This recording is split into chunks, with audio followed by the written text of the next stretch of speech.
All right, welcome. We are back with another Spa Business Mastery podcast, and this time we are specifically talking about spa marketing.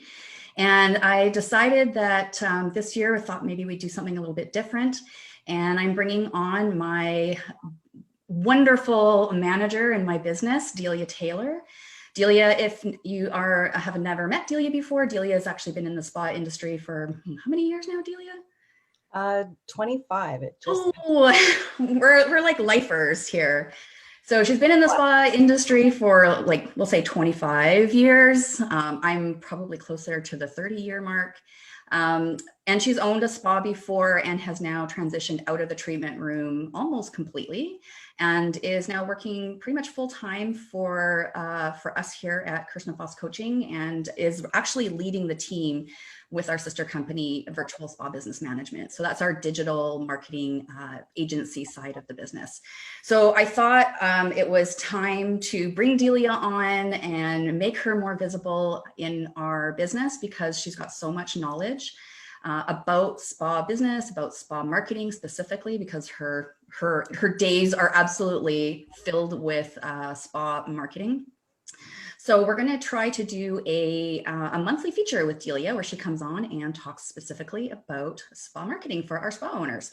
So our first topic for this is I thought would be helpful to ask the question, because I know most spa owners dislike spa marketing in the biggest way possible. And that question is, do you really need social media as part of your marketing strategy as a spa? Because I know most of you would rather ditch it if you could, but we need to be really clear about, is this actually really critical? So for those of you like Delia and I that have been lifers in the spa industry, and we've experienced this business without social media and have been able to grow our business without social media. So now, I guess it's been how many years since Facebook started? It was 2007. So it's been like 13, almost 14 years. So is it still critical that we use social media as part of our marketing strategy? Let's talk about this, Delia. What do you think? What's your point of view? Well, I'm going to say the short answer is yes, it's important. And the long answer is yes.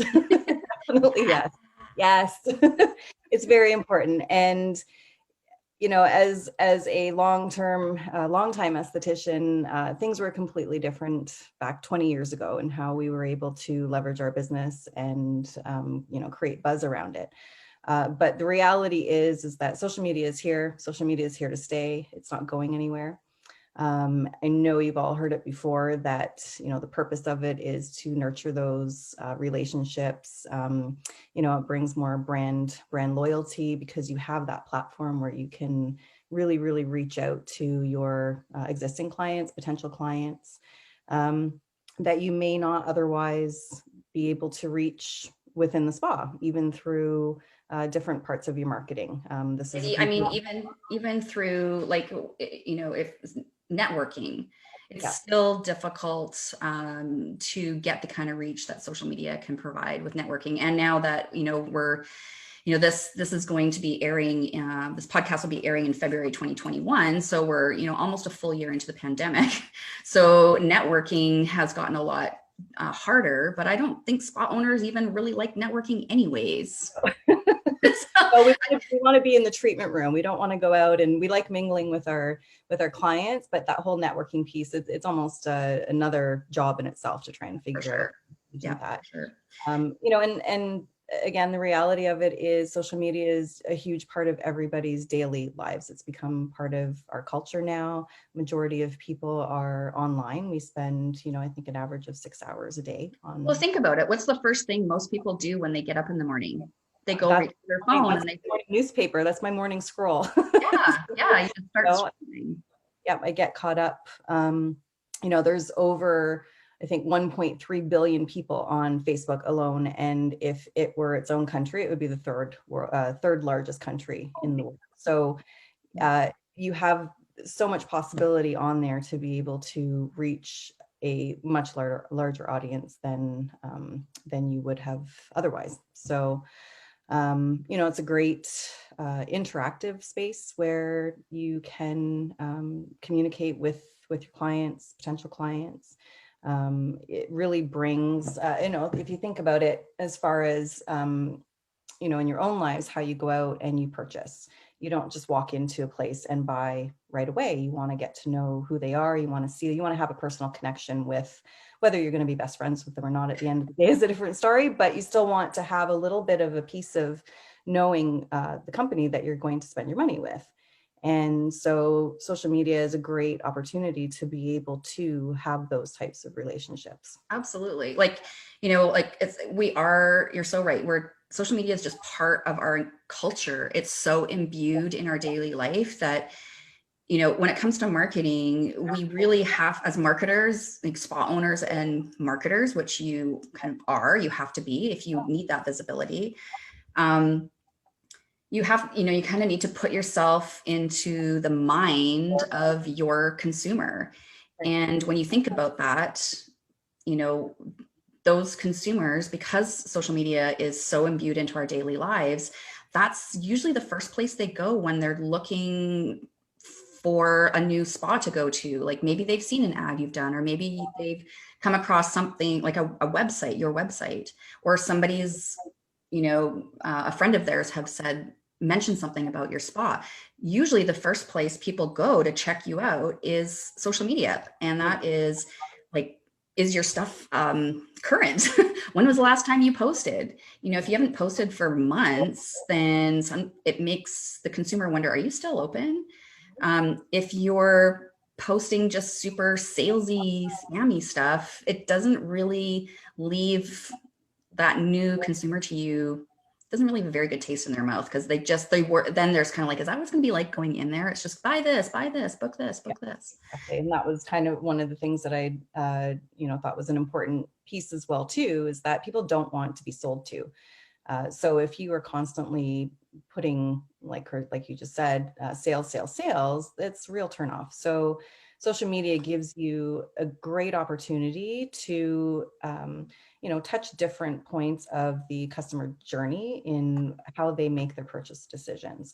And so talk a little bit more about that, like the customer journey. Like there's, specifically, because we talk a lot about it behind the scenes with our social media clients, making sure that we have the right content in the month. So can you talk about those 3 different types of consumers that are on social media?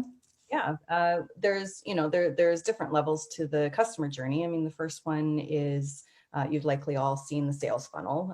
It starts up wide up at the top, but the first piece that social media is really important to consider in that journey phase is the awareness. So you want people to become aware of who you are. And so if you just sell to them, then that's not bringing awareness. So you need to be able to have a variety of posts that nurture that awareness phase. And so that's providing, educational content into your social media. You're positioning yourself essentially as an expert in your field. You're building that trust with the client, so that as they move down to the next phase, is like consideration and conversion phase. So as they start seeing more of that, awareness pieces, you're not selling, you're not throwing things at them. You're just simply educating them, and you could be sending, pro tips. You could be educating them on, training that you just did with you and your team, or if you're a solo, any training that you've done. Anything that gives them valuable content that they could take and use in their skincare routine, anything like that. As that starts to build, they start building more trust. They think, okay, this is a company that knows who they're, what they're talking about. I trust them. Now I'm going to start to consider. So you start moving them down. They're going to consider you, and most likely convert to a paying customer. So that's kind of that awareness piece that helps funnel them down into, because at the end of the day, we're in business. We're in business to make money. And so it's important that, but the other piece to that as well too, as estheticians and skin therapists, we have a really, really hard time with selling. So yes.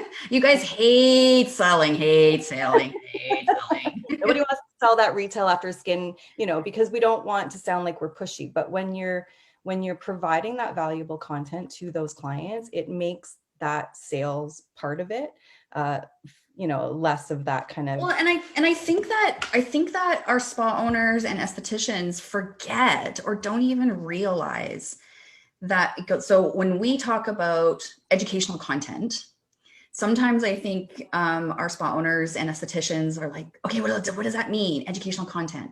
But so I want to make a direct connection. Mhm. So when you are at the spa, your clinic, talking to a client about, they've asked you a question, why is my skin doing this? How do I get rid of this pigmentation? My daughter's acne is really flaring up. What are my first steps? It's those, when you're thinking about educational content, think about those questions or pain points that your clients are asking about.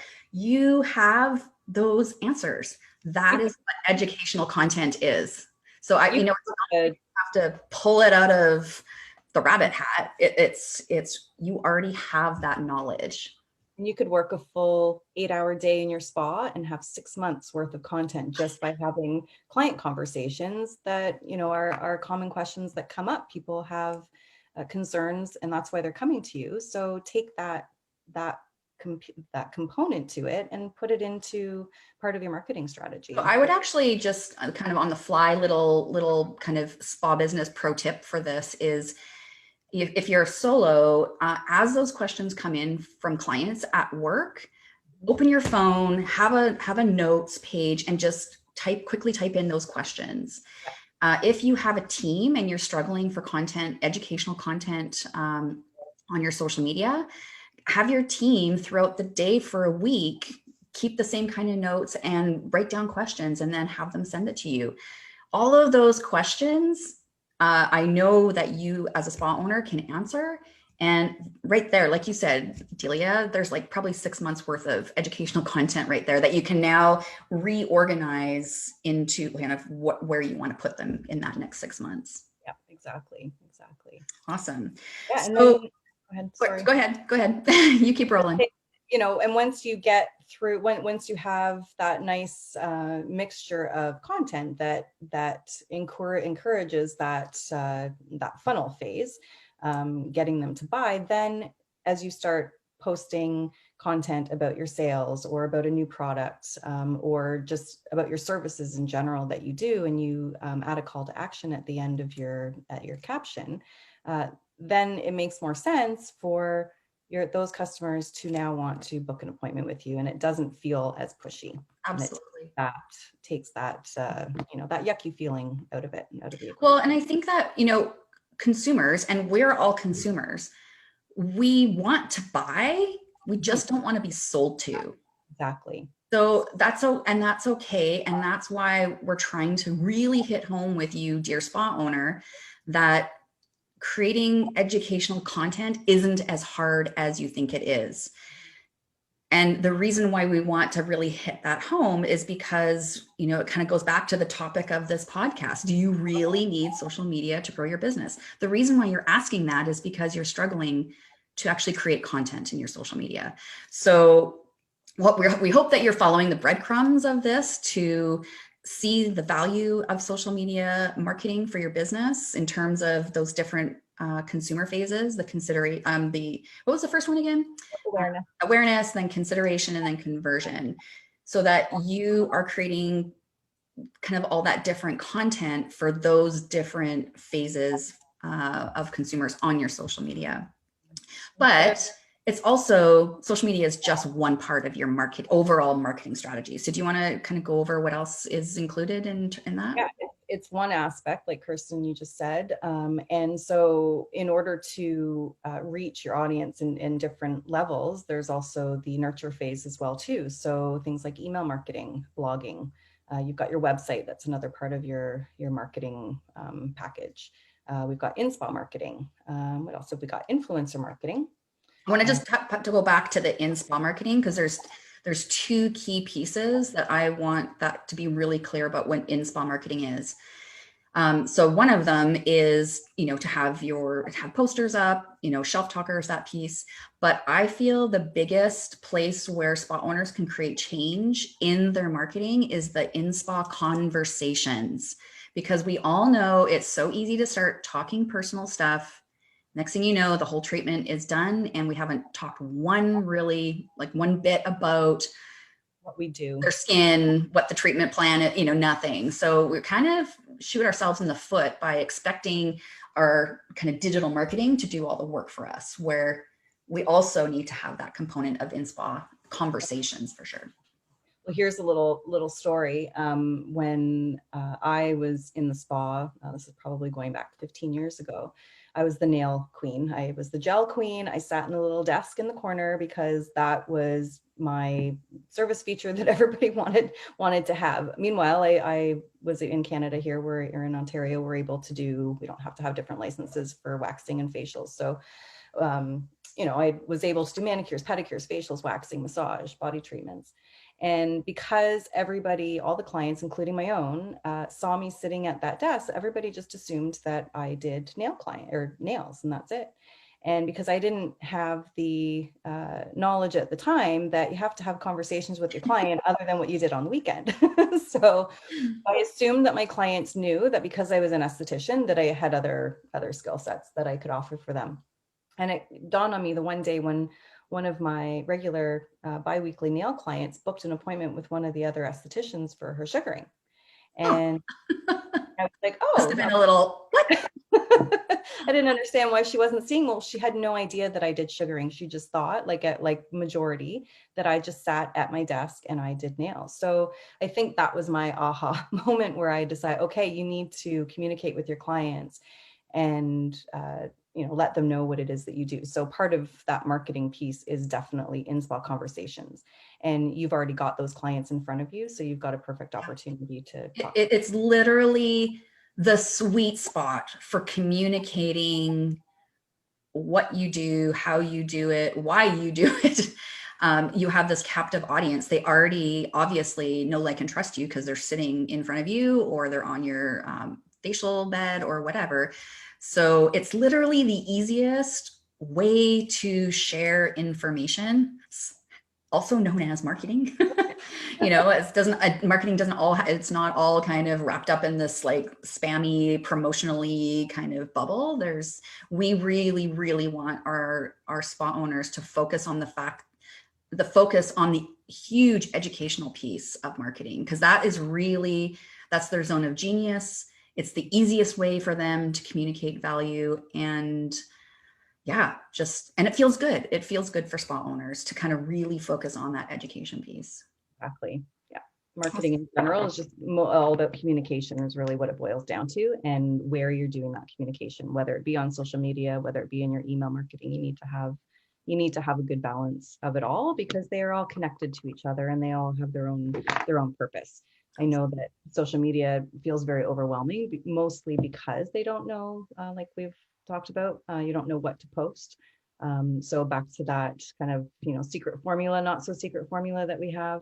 We use it in our marketing here at Virtual Spa Business Management for our clients. And so we make sure that we spread that content across the entire month to make sure that we touch on those key So areas. let's leave our listeners with some like an actionable something actionable that they can do. Why don't you share with them our behind the scenes content strategy for our social media clients that we do, kind of the done for you social media management, as far as kind of what our content kind of schedule is. It looks like we're going to share our secrets. Not so secrets, hashtag not so secret. Yeah. Well, it all goes back to, you could set yourself up for some really, I guess, easy and quick wins. So first, take a look at your social media and just take a look at your content that you have and ask yourself. With what we do is we make sure that we provide, information, educational information. We have a bunch of promotional content, and we also have engagement as well too. And so let's say you're posting 3 times a week, then the easiest way is just set up a little on a worksheet, write it down, doesn't matter, just write 4 times educational, right? 4 times promotional, 4 times engagement, and then come up with 4 different topics. And as we spoke earlier, you've got that educational piece already because you can reflect back to conversations that you've had in spa. And easily you can communicate for the promotional piece about your services and your products. And just to kind of, I just want to kind of interject here. So when we're doing promotional posts, we actually have our clients choose one service focus, and it doesn't mean that it's not special or discounted or anything. It's just the service focus. And then, so 2 posts are in the month are service focus, and then we ask our clients for 2 retail products so that there's 2 retail posts. So those 4 promotional posts only every month, 1 service, but 2 posts for it, and then 2 different retail products. And you can also connect your, if you had a acne product that you wanted to promote, then you could tie it into an acne service so that you have, It's kind of organized, like packaged up for the consumer to easily say yes. And also whatever we put focus to grows. So, if we're picking 2 acne products to feature, it doesn't really make sense to have a, like a rosacea facial to feature because it's disconnected. So it make it easy on yourself and kind of bundle things up, not necessarily bundling them up to sell, but just bundling it in your social media as far as and bundling it across your educational, your promotional, and your engagement posts as well too, so that the overarching message is based on your focus for the month. And then it just makes coming up with content a lot easier. Way easier. Way easier. And think of what your monthly focus wants to be. And like you just said, Kirsten, you don't want to, have a whole bunch of different options and be going in different directions. You need to be able to focus on something specific and nurture that in order for it to be able to grow. And, we like the term, you just want to throw spaghetti on the wall and hope that it sticks. So you have to have a little bit of a method to, and a focus as to what it is that you want to communicate. With the engagement posts, those are more lighter, bringing on more conversations with your followers. They can be, image quotes where you've got an inspirational or motivational quote. You've got some, we find any of our kind of the behind the scenes stuff. Those are great engagement posts. They always perform really well. The other piece to this, which is really important, is that as we said in the beginning, that it's a really great way, social media, to be able to allow your clients to get to know you better. And so throwing up stock images throughout your whole entire feed isn't going to do that for you. So people want to see who you are. Having those images out there, we call them user-generated images, user-generated content. Having those personalized images on your feed will increase your engagement. Yeah. And I hear a lot, social media doesn't work. It's so hard to reach people.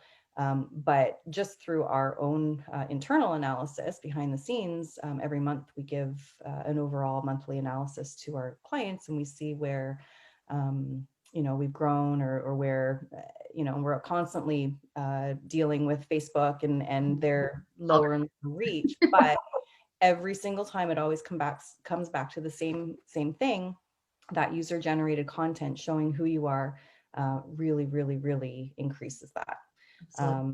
And before and afters as well too. So you want to be able to show potential clients that you actually are doing what you say you do. So you're giving that social proof. Yeah.